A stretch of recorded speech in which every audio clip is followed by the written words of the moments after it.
ओम सजात्म स्वरूप परम गुरु शुद्ध चैतन्य स्वामी ने नमः।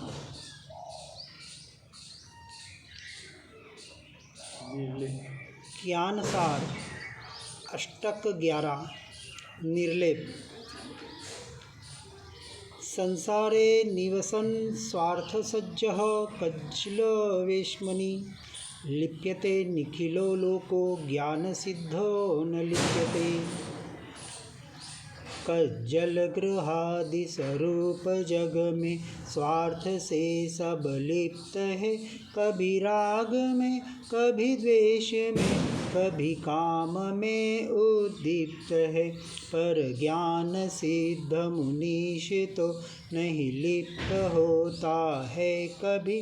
संसार में रहते हुए निर्लिप्त रहते मुनि सभी। काजल के कोठड़ी घर समान संसार में रहता हुआ स्वार्थ से युक्त सारा लोक, ये जगत कर्म से लिप्त होता है, जबकि ज्ञान से परिपूर्ण जीव ऐसे संसार में रहता हुआ भी लिप्त नहीं होता। संसार काजल की कोठड़ी पहले लगे, काजल की कोठड़ी ठसाठस कालीमा से भरी हो और उसमें प्रवेश करे और सोचे कि मैं बेदाग रह जाऊं, जरा भी दाग न लगे, और इधर उधर उस कोठड़ी में घूमता रहे, तो यह जैसे अशक्य वस्तु है। और ऐसे काजल के कोठड़ी समान संसार में यह सारा लोक रंजायमान हो रहा है, लिप्त हो रहा है, उसी में सुख मान रहा है, वही शांति को खोज रहा है। और अनादि की ये भ्रांति तब तक नहीं निकलेगी जब तक अपने स्वरूप और स्वभाव का आश्रय नहीं होगा। काजल की कोठड़ी अर्थात कर्मों का बंध दो प्रकार से हो रहा है, अशुभ और शुभ, पाप और पुण्य। दोनों को अशुद्ध के श्रेणी में रखा, पाप से हटा और धर्म के नाम पर सिर्फ मन वचन काया की क्रिया में अटक गया, तो मात्र पुण्य बंध करके संसार परिभ्रमण का ही कारण बनता है। एक लोहे की पुण्य भी ऐसा होता है, पुण्य भी। हाँ, मैंने ऐसा सुना, पुण्य आत्मा का कल्याण तो करता ही है। पुण्यानुबंधी पुण्य के हमने दो भेद किए हैं, एक व्यवहार की अपेक्षा से और एक निश्चय की अपेक्षा से। कल दोपहर को आया था शुद्धोपयोग में। बाहर का पुण्य भी पाप का बंध कराता है। कौन सा पुण्य? मुनि व्रत धारण करे और उसका 100% पालन करे तो भी पाप का बंध कराता है। कब तक? जब तक शुद्धोपयोग में लीनता का पुरुषार्थ नहीं है तब तक, अन्यथा तो मोक्ष का मार्ग है। क्यों? अब यहाँ समझना है कि जो पुण्य की के पाप की तो यहाँ बात ही नहीं है, वो तो अधोगति में ही जाने वाला है। परंतु जो पुण्य की, श्रावक की या साधु की क्रियाएं कर रहा है मन वचन काया से, उसके पुण्य का बंध हो रहा है। लेकिन वहाँ अभी मिथ्यात्व और अज्ञान दशा पड़ी है।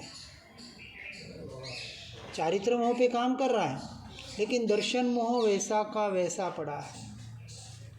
और अनंतानुबंधी का मूल कारण ये दर्शन मोह है, मिथ्यात्व और अज्ञान दशा। अपने ज्ञान स्वभावी भगवान आत्मा की यथार्थ समझ और श्रद्धा न होना, क्योंकि आत्मा का स्वरूप स्वभाव का श्रद्धान ही नहीं है, तो उसमें लीनता होने की तो बात ही नहीं है। अब वो लीन होगा ध्यान के नाम पर भी तो किसी बाहर की आलंबन में, चाहे देवगुरु शास्त्र का आलंबन लेगा परंतु कभी स्वभाव का आलंबन ले नहीं पाएगा। तो अभव्य जीव यही कर रहा है। अभव्य जीव का अर्थ क्या? कि अभव्य जीव पुण्य में कर है, ये बाहर का पुण्यानुबंधी पुण्य कर रहा है, भीतर का नहीं, लेकिन भीतर का नहीं, मोक्ष मार्ग वाला नहीं। क्योंकि यहाँ पुण्य का बंधक कर रहा है मुनि दशा तक, बिना आत्मज्ञान वाले की बात, बिना सम्यक दर्शन वाले की, तो वहाँ अनंतानुबंधी चल रहा है। तो पुण्य कितना बांधा और पाप का कितना आश्रव हो रहा है, दोनों आश्रव हो रहे हैं।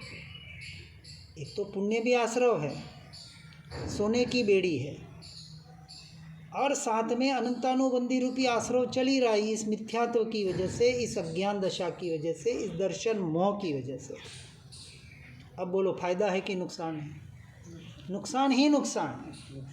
मतलब धर्म करते हुए जो व्यवहार धर्म, लोक धर्म, परंपरा वाला, मत संप्रदाय वाला, उस अपेक्षा से यहाँ निश्चय नहीं की अपेक्षा से चर्चा है। निश्चय ने एक ही बात कहता है, परद्रव्य, प्रभाव, अशुभ शुभ सभी क्रियाओं से उपयोग को हटाकर, दृष्टि को हटाकर, जब तक वह जीव अपने दृष्टि को अपने भीतर, अपने स्वरूप और स्वभाव में लीन नहीं करता, तब तक वो काजल रूपी कोठड़ी में बाहर ही भटकने वाला है। अर्थात पाप तो महाकाजल की कोठड़ी, लेकिन पुण्य भी आपको बेदाग कभी नहीं कर सकता। पाप बड़े कट्ठा, मतलब वो गहरा दाग है, और पुण्य है तो दाग ही है, छूट सकता है। कब? शुद्ध के लक्ष्य से।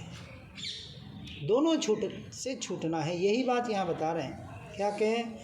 जबकि ज्ञान से परिपूर्ण जीव, ज्ञान से परिपूर्ण, जिन्होंने ज्ञान स्वभावी भगवान आत्मा का आश्रय लिया। अब ज्ञान से परिपूर्ण का अर्थ बाहर का शास्त्र का ज्ञान नहीं, क्योंकि वहाँ शास्त्र में वापस ही आया, 9 पूर्व 11 अंग का पाठी भी निगोद में जा सकता है। तो ज्ञान तो पूरा है उसे शास्त्रों का। आज के तारीख में एक पूर्व भी नहीं है। यहाँ कहा शास्त्रों में 9 पूर्व का, चौथपूर्वी नहीं जाता है, चौथपूर्वी नहीं जाता, चौथपूर्वी आत्मा नहीं जाता है। हाँ, तो वही बता रहे हैं ना, अपेक्षा बता रहे हैं। अज्ञानी जीव की बात चल रही है, मिथ्या दृष्टि की। वो बाहर से सब याद कर रहा है, सब सुन रहा है, पढ़ रहा है, उसे सब पता है। आज सारे संसार को पता है कि आत्मा नाम की, प्राण नाम की कोई वस्तु इस शरीर में है जो जाने वाली है। कुछ लेके आया नहीं था, कुछ ले जाने वाला नहीं है। किसको नहीं पता? 99% लोगों को पता है। देख रहे हैं संसार में, जन्मा तब कुछ लाया नहीं था व्यवहार की अपेक्षा से, और मरता है तो कुछ ले जाता नहीं है। एक सुई के नोक जितनी भी कोई चीज़ यहाँ से नहीं ले जा सकता। गीता में भी बताया, यहीं से लिया यहीं छोड़ना है। ये जनरल बातें हैं, ये कोई बड़ी बात नहीं है। तो इसलिए कहा ज्ञान गर्भित वैराग्य जब तक नहीं है। ये ज्ञान गर्भित वैराग्य की अर्थात निश्चय की हमारी चर्चा चल रही है, और ज्ञान सार का सार भी यही बता रहे हैं।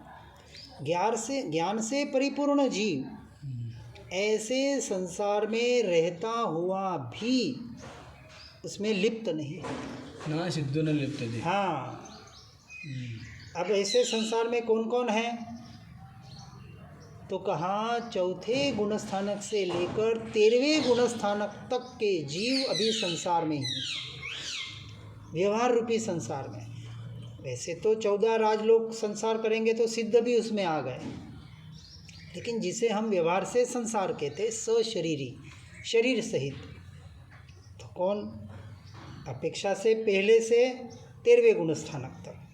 लेकिन यहाँ कहा ज्ञान से परिपूर्ण जीव संसार में रहते हुए, तो ज्ञान से अभी ज्ञानी कौन बना?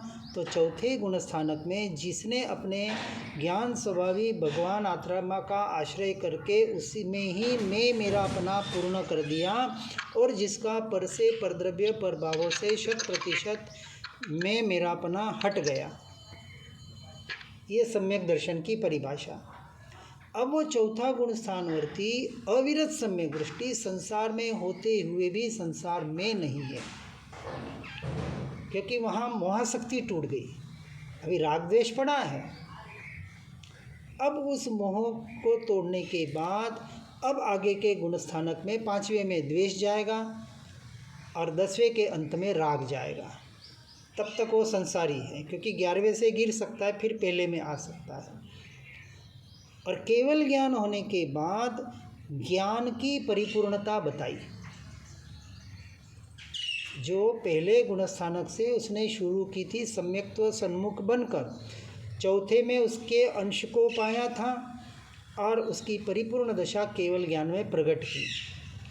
किसके आधार पर? अंतर रमणता के आधार पर, आत्मलीनता के आधार पर। ऐसा जीव संसार में रहते हुए भी उसमें लिप्त नहीं है, ऐसा कहा जाता है। गाथा 2। नाहं पुद्गल भावानां कर्ता कारयितापि न नानुमन्तापि चेत्यात्म ज्ञानवान लिप्यते कथम।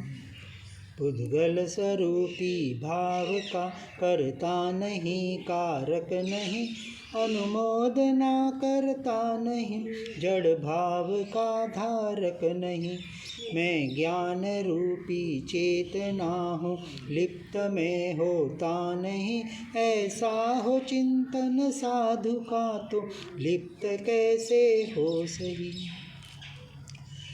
पौद्गलिक भावों का न मैं करने वाला हूँ, न कराने वाला हूँ, और न मैं इसका अनुमोदन करने वाला हूँ, ऐसा चिंतन करने वाला आत्मा ज्ञानी परद्रव्य प्रभावों में लिप्त कैसे हो सकता है?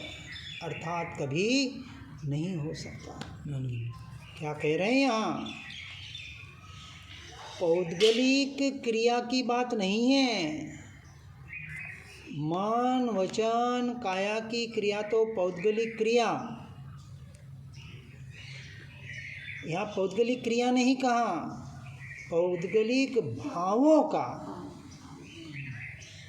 मोह राग द्वेष के परिणाम इसे पौद्गलिक भाव कहने में आते हैं, क्योंकि पुद्गल के लक्ष्य से हो रहे हैं। आत्मा की वैभाविक अवस्था है, विभाव रूप परिणमन है, और विभाव रूप होने से स्वभाव नहीं है। परिणमन आत्मा का ही है। अज्ञान दशा भी आत्मा से ही हो रही है और ज्ञान दशा भी आत्मा की ही है। अनादि काल से परद्रव्य में मैं मेरापना करके इन पौद्गलिक भावों का कर्ता भोक्ता बनकर, यानी भाव कर्म का कर्ता बनकर, द्रव्य कर्म का बंध करके नो कर्म के उदय में फिर उसमें मैं मेरापना करके अनादि के संसार के चक्र में भटक रहा है। एगो में शाश्वतोपा नान दंसण संजोगा शेषा में बाहिरा भावा सवे संजोग लक्षण। मैं ज्ञान दर्शनमयी देखने जानने वाला, स्वयं से स्वयं को जानने वाला ज्ञान स्वभावी भगवान आत्मा हूँ, ये भी विकल्प है। इसके अलावा सारे भाव शेषा में बाहिरा भावा बाह्य भाव है, सर्व संयोग संजोग लक्षण वाले हैं, मैं नहीं और मेरे नहीं। ज्ञानी ऐसा चिंतन करता है। चौथे से आगे वाले, अब चिंतन की अवस्था बढ़ती है, सामायिक की अवस्था जैसे जैसे बढ़ी, ये चिंतन बढ़ते बढ़ते परद्रव्यों से चिंतन हटता है, भेद ज्ञान से भी छूटता है और एकमात्र आत्मरमणता का पुरुषार्थ करता है। तो क्या कहा? ऐसे पौद्गलिक भावों का न तो करने वाला हूँ, न कराने वाला हूँ, और न इसका अनुमोदक भी हूँ। करण करावण ने अनुमोदन सरी का फल पाया। जो पर का कर्ता भोक्ता बन रहा है, बना रहा है, अनुमोदना कर रहा है, वो मिथ्यात्व का ज्ञान दशा का पोषण करके अनंतानुबंधी कर्म का कारण बन रहा है। गाथा 3। जैसे कि हम मान लो किसी से बोलते हैं ये कर लो वो कर लो, हाँ तो ये वही हो गया ना करना। नहीं, यहाँ श्रद्धान की बात है। व्यवहार की अपेक्षा से चौथे में तो पूरा व्यवहार ही है, वो पूरा व्यवहार ही है, अविरत सम्यक दृष्टि है, करण करा बोलने से नहीं। आपके श्रद्धान में क्या है, ये बात विशेष आती है। अब यहाँ पौद्गलिक भावों की अपेक्षा से कहा है ना। तो क्रिया का वो भले कर्ता भोक्ता बन जाए, लेकिन भावों का कर्ता भोक्ता नहीं बन रहा है। देखो व्यवहार से तो अभी बाहर है तो क्रिया की अपेक्षा से कहना पड़ेगा। बाहर की अशुभ क्रिया को अशुभ क्रिया, जैसे सामायिक प्रतिक्रमण, पूजा पाठ, धार्मिक क्रिया कर रहा है तो व्यवहार से तो सम्यक दृष्टि भी वही बोलेगा, क्योंकि उसके भी व्यवहार भूमिका के अनुसार होता है। बाहर का अशुभ शुभ दोनों व्यवहार पांचवे के अंत तक है। छठे में अशुभ से छूट गया पूरी तरह से, या यूँ कहें पांचवे की 11वीं प्रतिमा में भी पूरी तरह से छूट जाता है। एक एक प्रतिमा बढ़ती जाती है, वैसे अशुभ से छूटते जाता है। तो ऐसे भावों का वो अपने आप को कर्ता भोक्ता नहीं मानता और अन्य को भी नहीं मानता, न मनवाता है। तीसरी गाथा में कहा, लिप्यते पुद्गलस्कंदो न लिप्ये पुद्गलैरहं चित्रव्योमांजनेनैव ध्यायन्निति न लिप्यते। हो लिप्त पुद्गल स्कंद पुद्गल से नहीं मैं लिप्त हूँ, निर्लिप्त हूँ, श्रुतवान हूँ, निज भाव से परितृप्त हूँ। जो वर विचित्रित व्योम अंजन से न होता लिप्त है, तो ध्यान ऐसा करे साधु रहे सदा निर्लिप्त है। पुद्गलों का स्कंद ही पुद्गलों द्वारा पुद्गल से पुद्गल में लिप्त होता है, मैं नहीं। पुद्गल का परिणमन पुद्गल से पुद्गल के लिए, पुद्गल में 6 के कारक पुद्गल पर, और जीव का परिणमन जीव से जीव में, जीव के लिए जीव के द्वारा सारे 6 कारक जीव में। दोनों द्रव्य एक दूसरे को स्पर्शते नहीं, एक दूसरे की क्रिया कर सकते नहीं, ये यहाँ बता रहे हैं। जिस प्रकार अंजन के द्वारा विचित्र आकाश लिप्त नहीं हो सकता, आकाश ये खाली स्पेस, इसको कोई काला नहीं कर सकता। यदि काला धुआं भी है तो धुएं की कालीमा है, वो आकाश काला नहीं हुआ है। इस प्रकार ध्यान करने वाला जीव आत्मा कभी इन पर द्रव्यों में, पुद्गलों में, प्रभावों में लिप्त नहीं होता, क्योंकि उसने पुद्गल को टोटल अपने से भिन्न स्वतंत्र मान लिया है। ये पुद्गल रूपी कर्म, कार्मण वर्गणा, भाषा वर्गणा, मनोवर्गणा, उदारिक वर्गणा, मन वचन काया के परिणमन, ये शरीर के स्कंद, परमाणु, इलेक्ट्रॉन, प्रोटॉन, न्यूट्रॉन, जो भी कहो, आज दिन तक मुझे मिले ही नहीं, मुझे छुए तक नहीं, न वो मेरे रूप हुए, न मैं उन रूप हुआ, न हो सकता हूँ। ऐसा श्रद्धान सम्यक दृष्टि को चौथे गुण स्थानक में होता है। तो साधु को तो कहाँ से हो। गाथा 4, ध्यान न लिप्यते, ध्यान में लिप्त होता नहीं है। इस प्रकार ध्यान करने वाला आत्मा पर में लिप्त नहीं होता, यानी पुद्गल में लिप्त नहीं होता, मन वचन काया में लिप्त नहीं होता, स्वयं में ही लिप्त होता है, क्योंकि पर की अपेक्षा से कथन है ना। ध्यान नीति न लिप्यते, अर्थात ध्यान करने वाला साधक इस पर पुद्गलों के परिणमन में, चाहे अशुभ हो चाहे शुभ हो, उसमें लिप्त नहीं होता। गाथा 4, लिप्तता ज्ञान संपात प्रतिघाताय केवलम निर्लेप ज्ञानमग्नस्य क्रिया सर्वोपयुज्यते।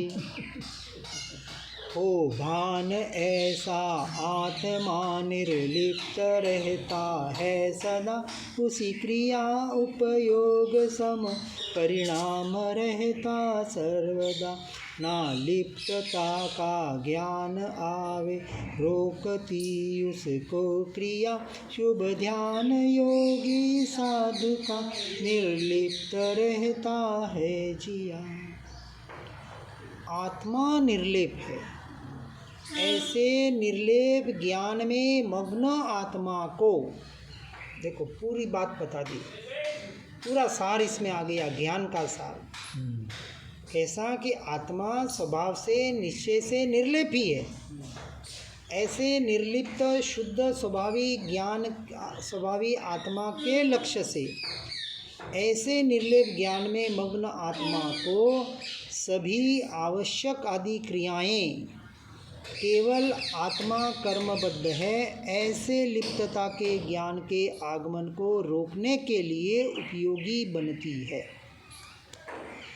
जितनी भी आवश्यक आदि क्रियाएं बताई, जो आत्मा कर्मबद्ध है, ऐसे लिप्तता के ज्ञान के आगमन को रोकने के लिए, कौन से, कि जो आत्मा कर्मों से व्यवहार की अपेक्षा से बंधा हुआ है, आवरण कहो, कर्मों के साथ कहो, कार्मण शरीर कहो, आत्मा के साथ जब तक मोक्ष नहीं है तब तक होता है।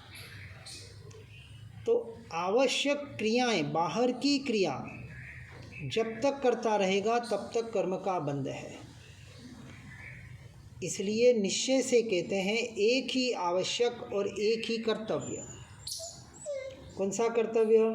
परद्रव्य परभावों से अशुभ और शुभ क्रिया और भावों से 100% हटकर एकमात्र ज्ञान स्वभाव का आश्रय, जो आत्मा निर्लेप है, शुद्ध बुद्ध चैतन्य घन है, उसका आश्रय करके उसमें जो लिप्त होता है वो कर्मों के आगमन को रोकने में उपयोगी बनता है। ये साधन है आत्मलिप्तता, बस एक ही मंत्र, यंत्र, तंत्र, श्वास, शब्द, ओम, सोहम आदि नमोकार मंत्र भी नहीं वहाँ। अभी तो है, बाद में नहीं है। देखो दो बात होगी, श्रद्धान की अपेक्षा अलग होगी, व्यवहार अलग होगा। यदि व्यवहार का ही आलम्बन रखेगा तो फिर निश्चय का अर्थात स्वभाव का, ज्ञान स्वभावी भगवान आत्मा का, ज्ञायक का आलम्बन कब लेगा? आनंद गजमत बोलते हैं हाँ, कि जहाँ तक अपने को भाव नहीं आएगा वहाँ तक आप आलम्बन लो। हाँ जब भाव आ गया बराबर छूट जाएगा। तो अब किसका आलम्बन लेने से भाव आएगा? जैसे अपना परमात्मा का ध्यान करो, हाँ, ओका मंत्र का स्मरण करो, हाँ, कि अपने ऐसा नहीं बताया आनंद हर जी क्रिया ने। में मन लगा, ऐसा नहीं बताया, काले सब में ध्यान रखो। ऐसा आनंद जी ने नहीं बताया। मैंने पढ़ा है। नहीं, देखो अभी आपने क्या बताया, निरालंबन की दशा जो बताई है, अध्यात्म का जो स्तवन है श्रेयांसनाथ भगवान का, सयल संसारी इंद्रिय रामी, मुनिगण आत्म रामी रे। किसका आलम्बन लेना है? जब तक, देखो सीधी सी बात यहाँ निश्चय की अपेक्षा से, सम्यक दर्शन श्रद्धान की अपेक्षा से, जब तक ज्ञान स्वभाव का आलम्बन नहीं लोगे तब तक आप ज्ञान स्वभाव में लीन हो ही नहीं सकते, हो ही नहीं सकते। ज्ञान का आलम्बन तो चाहिए ना, ज्ञान का आलम्बन नहीं चाहिए। ज्ञान स्वभाव का ना, तो ज्ञान क्या है? आत्मा का स्वभाव, ज्ञानता, दृष्टा, देखना, जानना, ज्ञायक भाव, मैं स्वयं से स्वयं को जानने वाला हूँ, ये जो विकल्प, ये भी विकल्प है, अभी ये कोई अनुभूति नहीं है। अब उसने अपने ज्ञान स्वभाव के आलम्बन के द्वारा, विकल्प के द्वारा अपने में लीन होने का प्रयास किया, इसका नाम है आलम्बन ज्ञान स्वभाव का। अभी लीनता नहीं है, अभी लीनता नहीं है। ज्ञान जानने में नहीं आ रहा है, ज्ञान को जानो, सोने दो, शांति में। ओम शांति। आलंबन जब तक किसी मंत्र का है, सूत्र का है, परमात्मा का भी है, देवगुरु शास्त्र का भी है, तब तक उसे पर का आलंबन कहा, तब तक निरावलंबन दशा नहीं है। जब तक वो उसका जाप करता रहेगा तो आत्मा में फिर कब जाएगा? नहीं जा सकता, नहीं जा सकता। हम तो नहीं मानते। इसलिए इस मार्ग में एकमात्र ज्ञान स्वभाव का आलंबन कहा कहने में आता है। एकमात्र। सारे आलंबन से छूट जाओ, अशुभ से छूट गए, अब शुभ से भी छूट जाओ, शुभ क्रियाओं से भी छूट जाओ। ध्यान की बात चल रही है। लीनता निर्लिप्त बताया ना, उसके बगैर आप निर्लेप नहीं हो सकते। तब तक लेप चढ़ रहा है। परमात्मा का भी आलंबन पर के श्रेणी में आता है, मोक्ष मार्ग शुद्ध निश्चय की अपेक्षा से। इसलिए एकमात्र देखो, बार बार बता रहे हैं, ज्ञान स्वभाव का ही आलंबन। देखो ऊपर की गाथा में बताया ना, पुद्गल भावना, पुद्गल। अब ये मन विकल्प को भी पुद्गल के श्रेणी में रखा है। पुद्गल भावों का भी मैं करने वाला नहीं हूँ। मोहराग देश के परिणाम, ये राग है ना, परमात्मा का राग है, परमात्मा का जाप राग है, नमोकार मंत्र का जाप राग है। अब नमोकार मंत्र क्या है? पंच परमेष्टि यानी 5 पद है। उस पद में मुझे पढ़ना है ना। तो जब मैं साधु पद में आया तो साधु से मुझे अरहंत पद को प्राप्त करना है। तो सम्यक दर्शन पाया आत्मलीनता के आधार पर, भावलिंगी मुना बना आत्मलीनता के लिए। अब आत्मलीनता करके अन्य कोई कार्य करने जाऊंगा, अन्य कोई जाप आदि भी करने जाऊंगा, तो मैं अपने स्वभाव से बाहर होता हूँ। स्वभाव तो एक ही है, दो नहीं होंगे। इसलिए स्व पर को यथार्थ समझना पड़ेगा भूमिका के अनुसार। 7वें गुणस्थानक में अप्रमत्त गुणस्थानक शुद्धोपयोग में परमात्मा देवगुरु शास्त्र का भी आलंबन भी नहीं है। 7वें में बराबर, राइट, तब रिजल्ट मिलता है। प्रमाद, महावीर स्वामी बार बार गौतम स्वामी को कहते हैं ना, हे गौतम, तू जब इस महावीर को देखता है, महावीर को याद करता है, वो तेरी प्रमाद अवस्था है। एक समय का भी प्रमाद मत कर। अपने स्वभाव से एक समय के लिए भी बाहर आना, इसका नाम प्रमाद है, निश्चय प्रमाद है। ये मोक्ष मार्ग है। कल भागवत गीता पढ़ रहा था। हाँ, जोरदार लिखा। वापस वही हो रहा है। नहीं, भागवत गीता नहीं लिखा है। आपका आत्मा के जो स्वभाव ये में देखो, बहुत बड़ी भ्रांतियाँ हो रही है। आधा हमको ये, जैसा अष्टावक्र गीता मैंने उस दिन भी बोला, लगता है यही बता रहे हैं। वो बात वहाँ नहीं मिलेगी जो परिपूर्ण बात आपको समय सार, प्रवचन सार और नियम सार में मिलेगी। भगवद गीता में बुद्धि सागर जी लिखा है ना, किसने भी लिखा हो, उसमें यही लिखा, आप जो बोल रहे हैं वही बता रहे हैं। देखो, हम भी कभी कभी बोलते, भगवद गीता में भी विशेष 2 ही बात बताई है, अनासक्त भाव और स्थित प्रज्ञ अवस्था। मूल 2 ही बात है। अनासक्त भाव यानी परद्रव्य परभावों से उपयोग को 100% हटाना।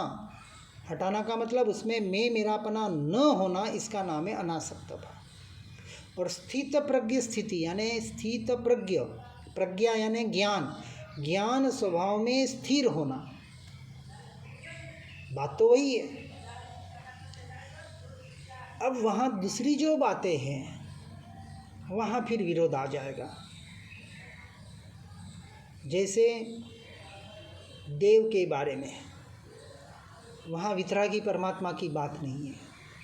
वो अस्त्र शस्त्र वाले को, साथ में नारी रखने वाले को भी भगवान मानते हैं। अपने में नहीं मानते। अब वही तो बोल रहा हूँ ना, अपने में नहीं मानते, अपने में नहीं, वही तो वहाँ विरोध आ जाएगा ना। अब यदि गीता का पाठ करने वाले क्या बोलेंगे, परमात्मा एक है, हम उसका अंश है, तो कहीं ना कहीं ये जहाँ विरोध आएगा, आपको या तो ये स्वीकार करना पड़ेगा या ये स्वीकार करना पड़ेगा। तो ऐसे ही शास्त्र क्यों न पढ़े जाए जो हमें भटकाए नहीं, एक परिपूर्ण दशा तक ले जाए। जब हमारे पास है, पहले भी मैंने एक बार बोला था कि अन्य शास्त्र हम पढ़ रहे हैं, क्यों समयसार, प्रवचनसार, नियमसार जैसे दिगंबरों के ग्रंथ पढ़ने में हमें क्या तकलीफ है, क्यों नहीं हम पढ़ पा रहे हैं, क्यों उसका स्वीकार नहीं कर पा रहे? अरे है तो जैनियों के तो है ना, यदि हम जैन हैं मानते हैं तो, और जैन की भी कोई बात नहीं है, वीतरागता की बात है। जहाँ राग का पोषण होता हो वहाँ से हटने की बात है। श्रीमद् राजचंद्र जी के पिताजी कृष्ण की कथाएं वगैरह करने जाते थे, वैष्णव संप्रदाय से थे, वो भी जाते थे 17-18वें साल तक उनके साथ। इसके लिए उनके बहुत सी गाथा में कृष्ण का नाम आता है, हरि का नाम आता है। शब्द भले हरि हो, लेकिन ये हरि आत्मा को कहते थे। यहाँ बाहर से जब तक दृष्टि नहीं हटेगी, अभी आत्मा को द्रव्य गुण पर्याय से हमने नहीं जाना है। दव गुण पज्झाय रे, पुद्गल के द्रव्य गुण पर्याय को और जीव के द्रव्य गुण पर्याय को, ये द्रव्य गुण पर्याय की चर्चा जैन दर्शन के कहीं अलावा हो तो आप लाके बताएं मुझे, वहाँ वो गहराई नहीं आएगी। और जहाँ गहराई नहीं है वहाँ सम्यक दर्शन नहीं है, क्योंकि सम्यक दर्शन श्रद्धान का विषय है। सभी हम पढ़ के, मैं सब जगह जाके आ गया हूँ, मैंने भी जहाँ जहाँ ध्यान की, आत्मा की बातें चर्चा थी, वहाँ वहाँ सबको देखने का प्रयास किया, लेकिन सर्वोत्कृष्ट जो मार्ग मिला वही बताने का अब प्रयास करते हैं। क्यों हम इधर उधर जाने? हाँ, वीतरागता, वीतरागे कहेलो मार्ग परम सत्य छे।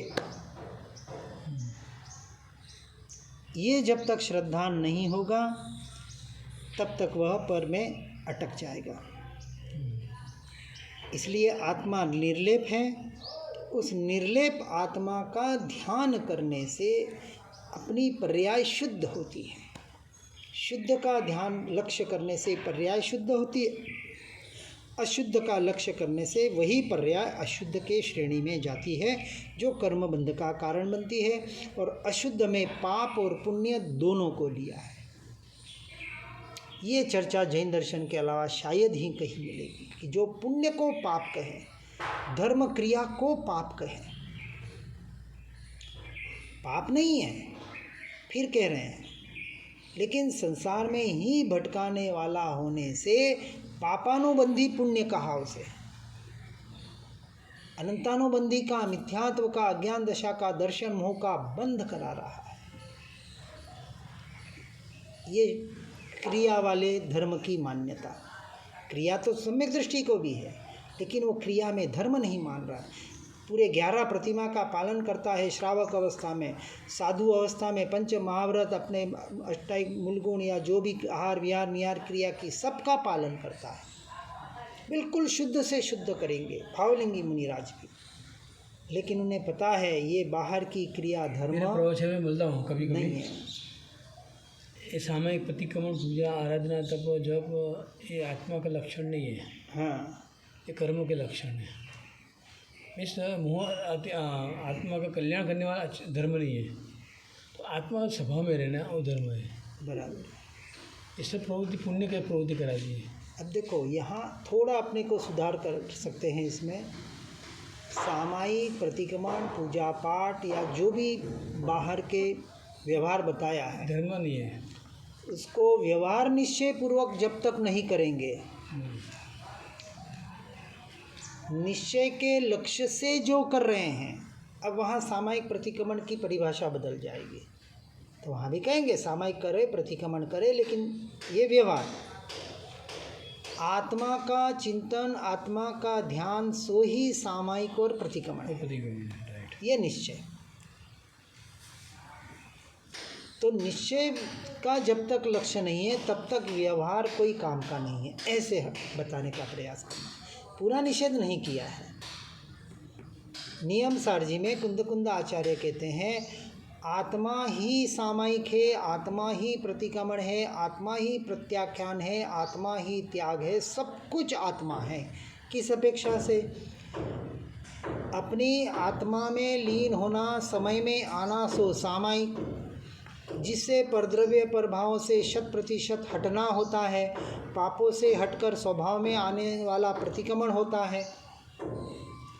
परद्रव्य प्रभाव का बाहर की क्रियाओं का त्याग होने से मोह राग द्वेष का त्याग होकर वो आत्मा में लीन होता है, तो त्याग भी आ गया।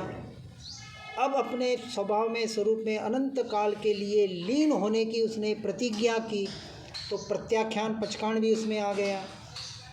बाहर की यहाँ कोई क्रिया नहीं है, और बाहर की क्रिया आत्मा के लक्ष्य के लिए है। इसलिए भगवान प्रतिक्रमण पर ऐसा कुछ करते नहीं है, और काय उसके ध्यान में रहते हैं। हाँ, उसमें न तब करते न जब करते, कुछ नहीं, बस यही क्रिया साधु की क्रिया है। कि वो भी मुनि अवस्था में ही तो थे, जब तक केवल ज्ञान नहीं है तब तक मुनि अवस्था है, और हर मुनि को यही करना है। और उसके पहले 11वीं प्रतिमा में उसका यथार्थ अभ्यास होता है, उसी का अंतर्मुहूर्त आत्मलीनता, ये ध्यान। तो साधु को दूसरी कोई क्रिया नहीं है, सारी क्रियाओं से हटना है। ये निश्चय नहीं का कथन है, ये यथार्थ परमार्थ मोक्ष मार्ग है, और इसके लक्ष्य से होने वाले जो साधन है वो व्यवहार मोक्ष मार्ग है। तो साधन तो होगा छद्मस्त अवस्था में भूमिका के अनुसार। गाथा 5। तप श्रुतादिना मत्तः क्रियावानपि लिप्यते, भावना ज्ञान संपन्नो निष्क्रियोऽपि न लिप्यते। तप मद भरा श्रुत मद भरा आवश्यकी क्रिया करे, वह लिप्त होता ही रहे, अति भार कर्मों का भरे। पर भावना श्रुत युक्त जो क्रिया नहीं करता भले, वह कर्म से निर्लिप्त रहता भाव शुद्धांत स्थले।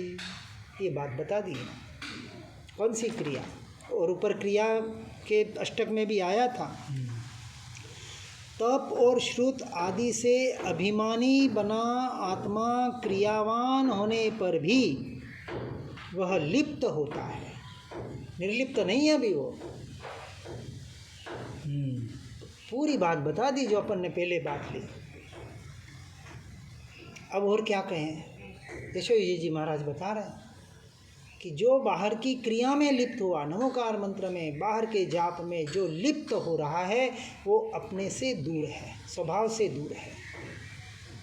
तप श्रुत आदि सारा बताया ये, 12 तप कर रहा है, श्रुत का पूरा ज्ञान कर रहा है, ऐसा अभिमानी यानी उसमें जो धर्म मान रहा है। अभिमान नहीं होता नहीं, अभिमान का अर्थ यहाँ समझना, अभिमान नहीं होता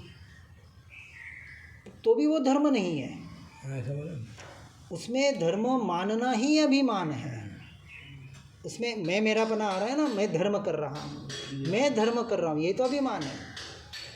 शुद्ध से शुद्ध क्रिया करी, आज मैंने बिल्कुल इतनी जैना पाली, ये किया वो किया, बिल्कुल शुद्ध क्रिया हुई, आज मेरी गोचरी सब शुद्ध हुआ, ये अभिमान है, ये अभिमान है। मैंने किया, मेरे से हुआ, मैंने शुद्ध पालन किया, ये तो अभिमान है।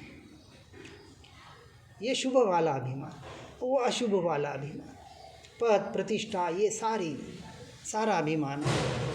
बता दिया, भावना ज्ञान संपन्न। ऐसा आत्मा क्रियावान होने पर भी लिप्त है, और भावना ज्ञान से संपन्न आत्मा क्रिया रहित होने पर भी लिप्त नहीं है, वो क्रिया से रहित ही होगा, और उसी का नाम ध्यान है।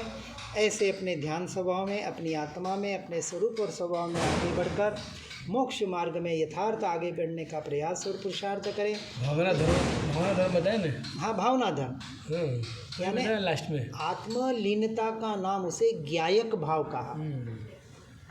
ज्ञायक यानी आत्मा, ज्ञान स्वभावी आत्मा में ज्ञान का आश्रय लेके ज्ञायक में लिप्त होना, उसे कहा निर्लिप्त अवस्था। अब वो पर से 100% निर्लिप्त हो गया। कोई क्रिया नहीं, कोई भाव नहीं, कोई जाप नहीं, कोई शब्द नहीं, कोई वचन नहीं, कुछ भी नहीं, मात्र एकमात्र ज्ञान ज्ञान ज्ञान, स्वभाव स्वभाव स्वभाव, बस। ये दशा भावलिंगी मुनिराजों की है, वहाँ तक हमें पहुँचना है। ये मोक्ष मार्ग है। अच्छी बात है लास्ट में बस एक, अरे सारी गाथाएं, सारे अष्टक इतने उत्कृष्ट बताने का प्रयास है, पर वो भाव यथार्थ होने चाहिए। जिनाज्ञा विरुद्ध कुछ भी कहने में आया हो तो मिच्छामि दुक्कडम। जिन वाणी के ज्ञान से हो सम्यक श्रद्धा, हो चारित्र महान, पाओ पद निर्वाण। निज निधि निज में बताई, यह अनंत उपकार है, इसके लिए जिन वाणी माँ को वंदना शतवार है, वंदना शतवार है, वंदना शतवार है। ओम नमः सिद्धम।